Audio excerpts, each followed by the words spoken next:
books will soon disappear into the digital abyss. The information revolution raises profound questions about the future of books, reading, and libraries. The print medium is a doomed and outdated technology.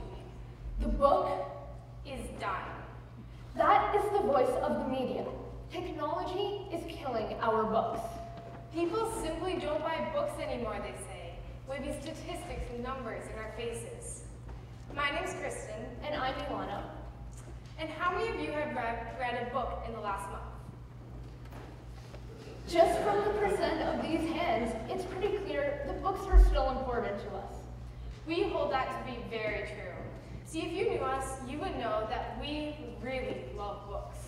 Now, one might think that given our love of books, we're outraged by what the media say, that we must be hoping it's some big old lie.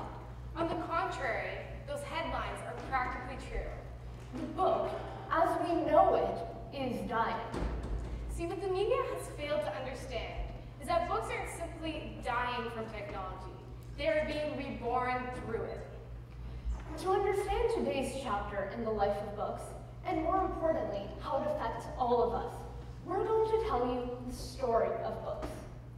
In the beginning, there was the Word, and the Word was but spoken, passed on through generations. There were no books, only stories. It was through the marriage of technology and stories that the book was finally born. 4,000 years ago, the first book, the Epic of Gilgamesh, was written.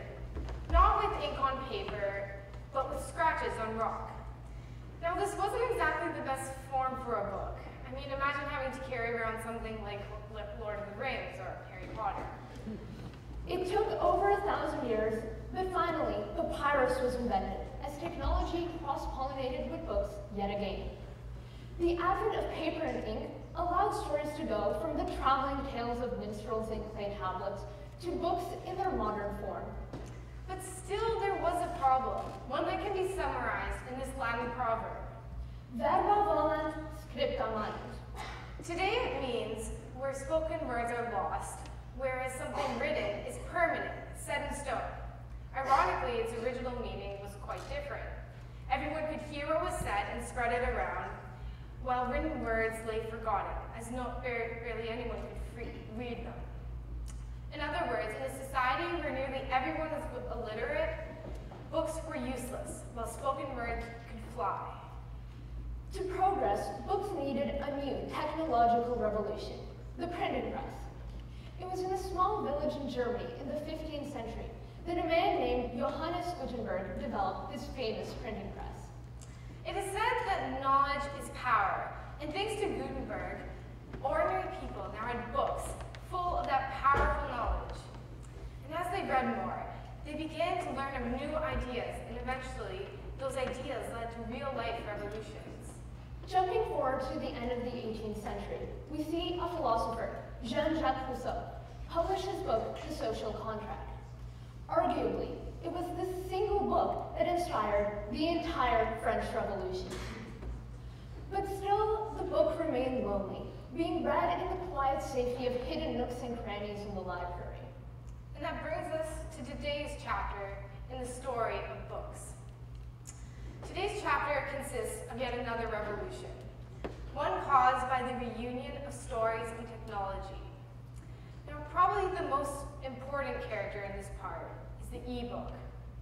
As paperback book sales have been decreasing, e-book sales have been booming. E-books are the reincarnated books. But e-books aren't the only character in this chapter, not even close. The digital age has turned reading into something social. It's not just that single reader in the library anymore. People can blog, tweet, even post on Goodreads, an online book club with over 650,000 members talking about over 10 million books. You can get to know the authors you love through Twitter, Tumblr, Facebook, even YouTube. Yes, there are things on YouTube other than cat videos. There's even a web series adaptation of Pride and Prejudice with over 200,000 subscribers.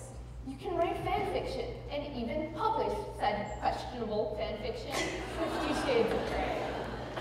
You can explore the worlds you love through websites and other interactive experiences, such as Pottermore, where you can have wizarding duels with people on the other side of the planet.